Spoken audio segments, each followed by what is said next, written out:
Дорогие наши гости, сегодня мы с вами собрались в этом праздничном зале, чтобы вместе со всей страной отметить особенный, светлый и радостный праздник – День Победы. В этот день вспоминают тех, кто погиб, защищая нашу Родину, и поздравляют воинов, участников Великой Отечественной войны. И этот концерт мы посвящаем именно этим людям. Этот день особенный, желанный. Солнце ярко светит в вышине. День Победы, праздник долгожданный, отмечается у нас в стране. Но особенно он дорог ветеранам. Слезы радости и боли в глазах не зажить никак душевным ранам, и дрожат цветы у них в руках. Вот идут они колонной строгой, в волосах густая седина. Пережито вами слишком много, не забыла подвиг ваша страна. Лупим песни и пляски, мы дружим с детьми всей земли, а так же, как папа и мама, мы счастья и мира хотим. Пусть в разные платья одеты, и в разных мы странах живем, но дети прекрасной планеты, все вместе о мире поем. Мечтами делиться мы будем, и с дружбой по жизни шагать. Пожалуйста, взрослые люди, мы просим вас не воевать.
Войны страшной, жестокой, которая длилась 4 года.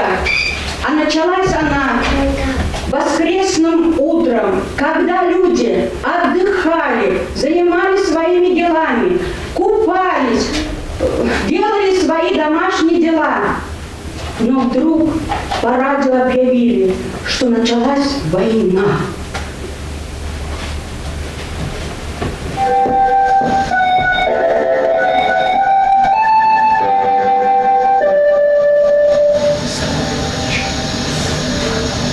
Внимание! Говорит Москва! Говорит Москва! Заявление советского правительства. Граждане и гражданки Советского Союза. Сегодня, 22 июня, 4 часа утра, без объявления войны германские войска напали на нашу страну.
День Победы и будет нам всегда светить.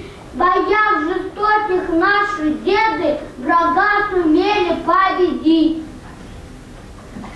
Ты за нас воевал, ты за нас жизнь отдал, чей ты сын или отец, или брат. Помни, мы о тебе говорим и поем неизвестный солдат. Мы приходим к тебе и приносим цветы, дар родной от друзей, от ребят. Мы клянемся тебе, край родной, так любить, как любил неизвестный солдат.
Поздравить вас с этим светлым праздником, с Днем Победы, и пожелать вам огромного счастья, здоровья и мирного неба над головой. С Днем Победы!